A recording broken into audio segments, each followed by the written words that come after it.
With us now is Bob. How are you? I'm good.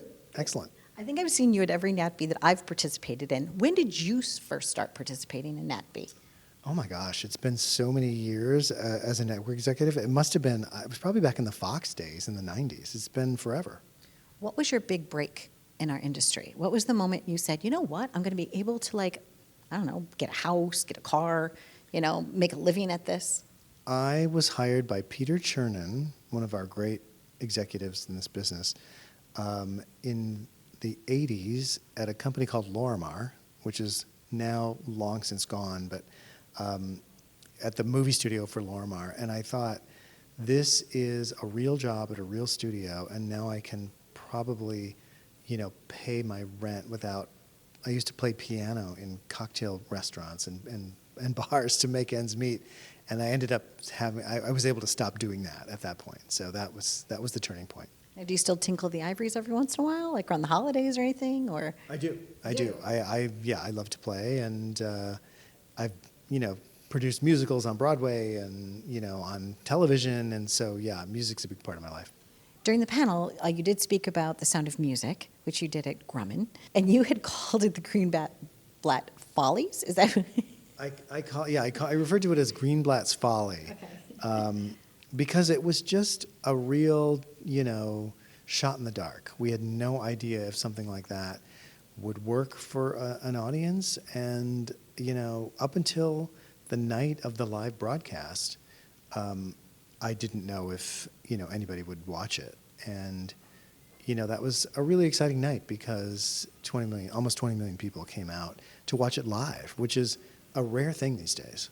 I'd have to agree because there are so many choices, and it seems like everything's so segmented. But I think there's something so intrinsic about The Sound of Music, or some of those iconic things that people just want to tune in. It brings families together, and I guess that's one of the things that you did so well with that project. Well, the goal of a broadcast network, and it sounds old-fashioned, but the goal is to bring big audiences together at specific times. It isn't the goal isn't to put out shows and it's they're for when anyone wants to watch them whenever they want.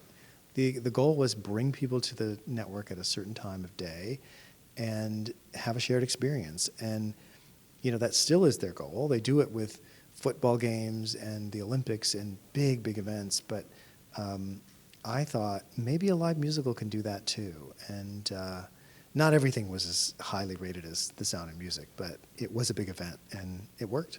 What was that magic of television back then for you? You know what? Television was a huge deal when I was a kid, and I still remember when we got our first color TV, which was, amazing. But we all watched as a family. There was, nothing else to do. I'm from a relatively small town in, northern Illinois, a place called Rockford, and there wasn't much to do. I mean, we did theater, and we had some other fun things that we did, extracurricular, but TV was a big thing, and it was the heyday of, the 70s and 80s, and as a family, we watched all these shows together, and, so I was steeped in it, as I think most kids were. I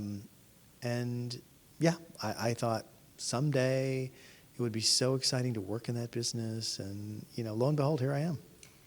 Lo and behold, Bob Greenblatt happens to be almost like I'm just going to say, he's like an icon in our industry, okay? He touches things. He's got that Midas touch. What is the Green Room that you're doing with Lionsgate? It's like a first look kind of cool thing. What is that? The Green Room is a new production company. I've gone back and forth in my career between being an executive and being a producer, and I haven't been a producer in 20 years, so I now have this new little production company with my friends at Lionsgate, who I've worked on several shows with at various networks over the years, and we're just putting together some TV shows, and we're out, working with, Amazon and HBO Max and all the likely suspects, and it's very exciting. So I have that, and then I also produce on Broadway, which is another passion of mine. And what is that? What do you have coming up there? Well, the next big thing is a musical based on the movie Some Like It Hot, which is coming to Broadway in December. It's written by the composers of Hairspray. It's a great new score, who also wrote most of the music for a TV show that is very close to my heart called Smash. And we're also working on Smash as a Broadway musical. That's probably 2 years away, and a bunch of other things. But Some Like It Hot's the next big thing. Well, I'm excited about that, and please invite me. You know, we'd love to, no, we really would. We would love to get that behind the scenes look at things, because I feel that people enjoy that. It's not just watching the show, but it's the show of the show, right? It's how things are made, or, you know, how things are cast, or, you know, how that song got played. Now, do you ever, when you're doing something on Broadway, do you go up and, you know, play some of the songs and sing? No, like a karaoke night or something? I think that would be fun. I don't. I leave that to the professionals, and boy, they're amazing. The people who work on Broadway, not only the onstage performers, but the orchestra, the musicians, they're all just so gifted. And what does NatB mean to you? What does getting together today mean to, you know, to your journey?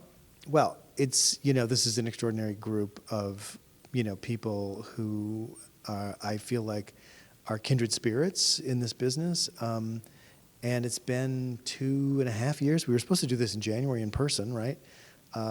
Back for the first time in a couple of years, and that got postponed. So it's been a while, and I have fond memories of, you know, having received the Brandon Tartikoff Award myself a few years ago, with some extremely esteemed people that I couldn't believe I was in the company of.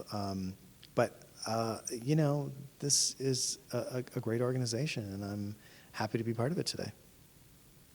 You're such a humble person, but you definitely deserved to be there. So congratulations on that success, and all your continued successes. It's just a joy to spend a little time with you here today.